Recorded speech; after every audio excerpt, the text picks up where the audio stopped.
O Lula está. O bumbo do Lula está um diapasão acima do, do, do discurso dos seus auxiliares, né? O Lula está fazendo política, está em campanha praticamente, né? Nessas viagens, entrevistas que ele vem realizando.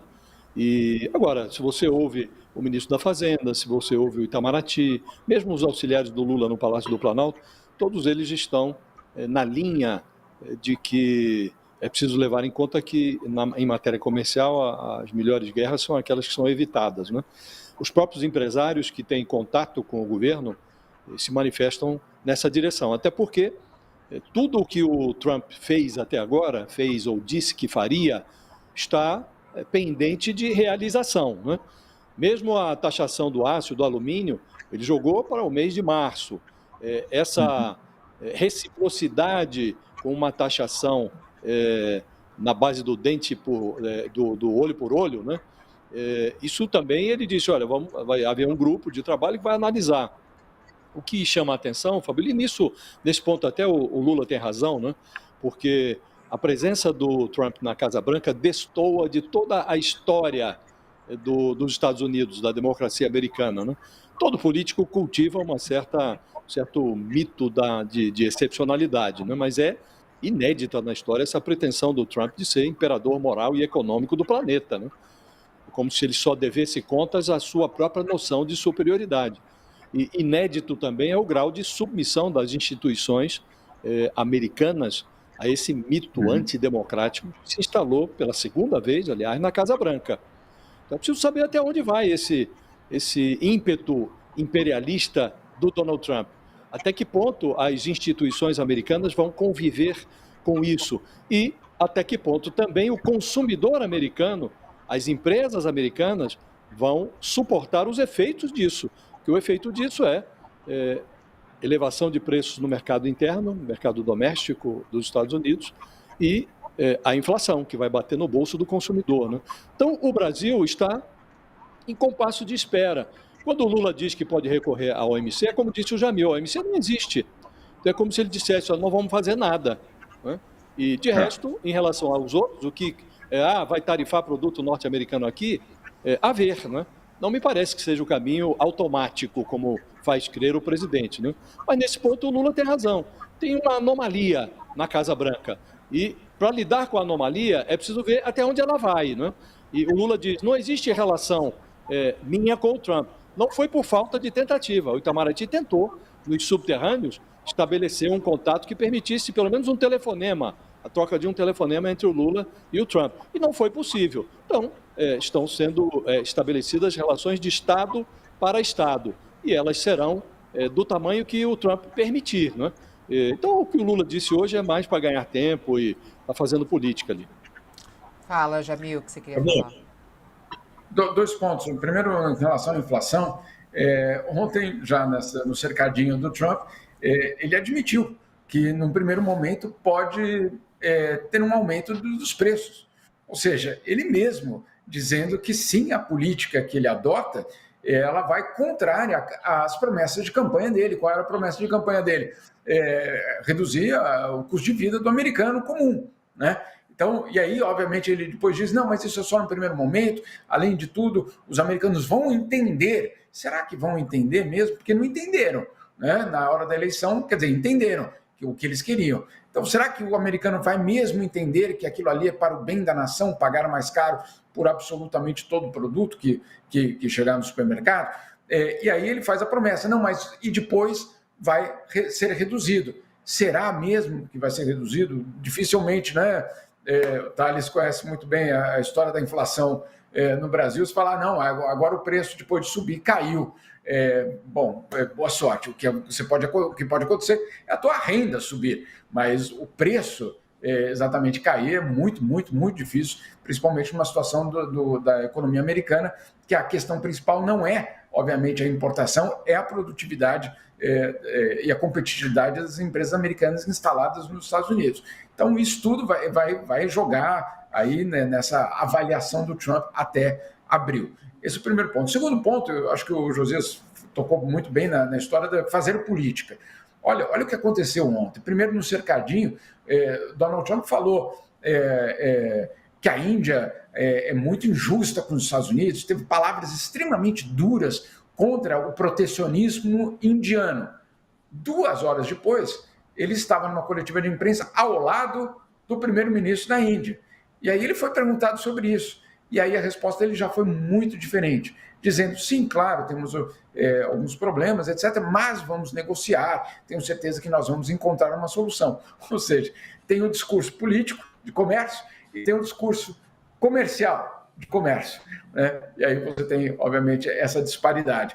Enfim, é ainda muito cedo para a gente dizer qual é o caminho que vai ser adotado. A verdade, pelo menos por enquanto, como o Josias disse, praticamente nenhuma das tarifas anunciadas por Donald Trump foram implementadas, salvo no caso específico da China, muito menor do que qualquer outra tarifa. Em todas as outras condições, o que houve foi uma negociação. Esse tom, Thales, do presidente Lula em relação ao Trump, né? Ele falando que não quer guerra, mas quer reciprocidade, que vai ter reciprocidade, e falou também sobre essa possibilidade dessa denúncia, né, à OMC, que, como o Jamil já explicou várias vezes aqui, não vai ter muito impacto. Mas como é que você vê esse tom, né, do presidente Lula em relação ao Trump?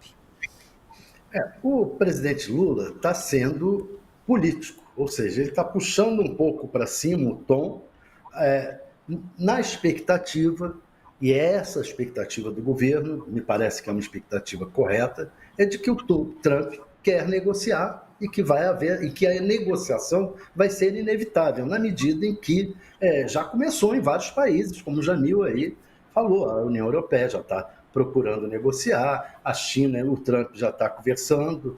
Então, a negociação vai ser inevitável, vai ser também caso a caso, não vai ser uma negociação ampla, geral e restrita, vai ser uma negociação caso a caso. O Lula está um tom acima para puxar a sardinha para o nosso lado. Tem sua dose de perigo, porque o Trump, que os Estados Unidos tem mais bala na agulha do que nós. Então, se você errar o tom aí, você pode acabar criando problemas mais sérios. Mas a expectativa é essa, de que vai haver negociação. Esse negócio de reciprocidade é apenas o seguinte: na medida em que o próprio Trump fale em reciprocidade, ele vai ter que aceitar que exista reciprocidade também do outro lado. É uma via de mão dupla, essa questão da reciprocidade. Então é mais para desgastar um pouco a narrativa do próprio Trump.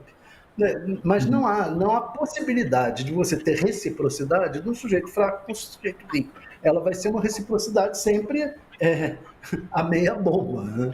Então, é isso, basicamente é isso. É uma questão política, o Lula colocou um tom acima na expectativa de como vai ser essa negociação. O Trump também está com um tom acima. Esse cercadinho, aliás, é montado para ser esse tom acima. Se a gente for acreditar no cercadinho, a gente vai ter que acreditar no filho do Musk, que estava ali, do lado do Trump, dizendo, olha, você tem que sair da Casa Branca, você não é o presidente.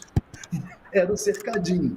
O cercadinho é um palanque, um ato político, e que às vezes dá até esse problema para o próprio Trump, do filho do Musk, ir lá e falar. Aliás, o filho do Musk não fala uma coisa dessa sem ter ouvido em casa. O Trump deve estar com a orelha em pé. O Thales já está entrando na história do molequinho. Isso aí tá bombando nas redes sociais. Eu tô mais intrigueiro do que o Josias. Do não, filho do você. Musk. O filho do tá... em casa. Tá sextando. Daqui a pouquinho a gente põe essa imagem. Só que... Tem um som aí no fundo. Ô Jamil, o presidente Lula falou hoje em buscar a OMC, né, a Organização Mundial do Comércio. Caso ela seja acionada, o que pode acontecer? Qual é esse percurso? Pode ter alguma resposta? Pode, no próximo governo brasileiro. Porque, olha, vou colocar num timing aqui, tá? O timing é o seguinte: você abre um processo na OMC. Por 90 dias, esse processo ele fica em suspenso para que as duas partes tentem uma negociação. é um caminho, vamos dizer assim, protocolar. Depois de 90 dias, ou seja, já estamos falando aí de meados do ano, porque imagine só, vamos imaginar que uma tarifa entre em vigor contra o Brasil em abril. Aí o Brasil resolve, então, levar o caso para a OMC. Você não leva o caso para a OMC no dia seguinte, você precisa preparar o caso. Você vai levar alguns meses. Você vai levar o caso e você vai ter 90 dias desse prazo, que o caso basicamente fica em suspenso. Já estamos falando meados do ano. Depois de meados do ano, então, vai ser escolhido um painel de 3 árbitros para avaliar a tua queixa contra os Estados Unidos. Esse painel, então, vai levar mais ou menos uns 2 ou 3 meses para ser formado.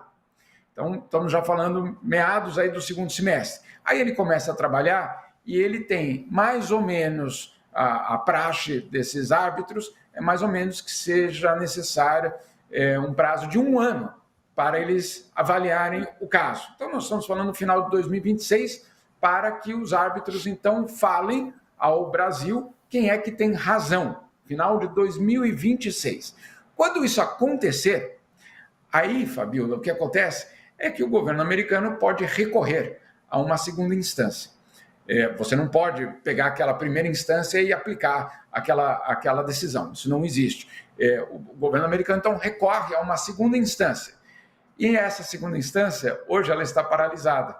Mas olha só, você ainda, mesmo assim, você pode recorrer. Para que você recorre? Para bloquear. Porque você recorre a uma instituição que hoje está bloqueada, que não existe. Vamos imaginar que até lá ela volte a existir. Então, tudo bem. Então, até o final de 2026, essa segunda instância, o Supremo Tribunal do Comércio Internacional, voltará a existir. Muito bem. Então, no final de 2026, o governo americano, então, recorre ao Supremo. E aí o Supremo te dá mais ou menos uns 2 anos para trazer uma solução. Então, Fabiola, nós estamos falando mais ou menos em 2028 para que uma solução da OMC, que o presidente Lula citou hoje, possa ser definida. Eu acho que em 2028, esse pelo menos o governo, a não ser que tenha uma reeleição, obviamente, esse governo já vai ter terminado. E o setor privado, o setor privado não vai querer esperar até 2028 para algum tipo de solução. Na última vez que o Brasil e os Estados Unidos entraram numa guerra comercial e um contencioso nos tribunais da OMC, foi na questão do algodão. Não sei se vocês se lembram, o governo brasileiro levou os Estados Unidos aos tribunais da OMC, que naquela época funcionavam plenamente, levou a Organização Mundial do Comércio, e a Organização Mundial do Comércio, de fato, puniu os Estados Unidos, deu ao Brasil o direito de retaliar os Estados Unidos. E aí houve toda uma outra novela jurídica sobre como aplicar essa retaliação. No final de 7 anos, o Brasil, então, fechou um acordo com os Estados Unidos, e os Estados Unidos concordaram em pagar uma compensação aos produtores de algodão no Brasil pelos danos causados. O caso levou 7 anos para ser resolvido. Isso no algodão só. Você imagina se é uma questão tarifária mais ampla. É algo bem... É bem difícil a gente ficar entendendo tudo isso, né, Jamil? Porque eu até estava ouvindo hoje mais cedo a própria Miriam Leitão falando sobre esse assunto, e ela falou assim, olha, o Trump, ele reclama, porque o Brasil taxa muito também, né? Dentro dessa história de taxação, né, tem muita taxação do Brasil em relação a produtos que chegam aqui, né? E isso também tem que ser olhado, né, Jamil? Quando eles estão falando dessa reciprocidade, e Lula está falando disso, e quando o Alckmin fala sobre essa negociação, eles vão olhar essas taxas, né, que são também impostas pelo Brasil, né? Sem dúvida. Agora, tem alguns pontos que a gente precisa colocar. É verdade, o Brasil é um país mais protecionista que os Estados Unidos. O Brasil é um país mais protecionista que a União Europeia. Mas isso não vem da noite para o dia. Isso é o resultado de uma negociação. De quando? Dos últimos 70 anos, Fabiola. As tarifas que existem hoje, elas foram negociadas, inclusive pelos americanos, ao longo de 70 anos, primeiro no GATT e depois nas rodadas Doha e tantas outras rodadas de negociação. Então, isso aí é um resultado de negociações políticas internacionais. Com qual princípio? De que os países em desenvolvimento têm o direito de ter tarifas mais altas para justamente criar espaço político para políticas públicas. Ou seja, você cria um espaço dentro daquele teu país justamente para desenvolver uma indústria significativa no setor X ou Y, assim como fizeram os americanos e europeus durante décadas em diversos outros setores, enquanto não eram competitivos. Enquanto os americanos não eram competitivos em dezenas de setores, eles não abriram o mercado deles para ninguém, até que eles fossem competitivos, e aí sim começaram a lutar pela liberdade comercial, pelo mundo, pelo liberalismo comercial. Então, esse é um primeiro ponto importante a gente entender. O segundo ponto é a questão agrícola. Né? Por que é a questão agrícola? Porque ela não entra muito nesse debate do Trump. Olha só, sim, o governo americano quer liberalização para o etanol brasileiro, etc., mas ele não conta que o produtor de milho dos Estados Unidos ou o europeu ganha bilhões de dólares em subsídios. Né? Qual foi a grande disputa do Brasil ao longo de décadas em relação aos países desenvolvidos?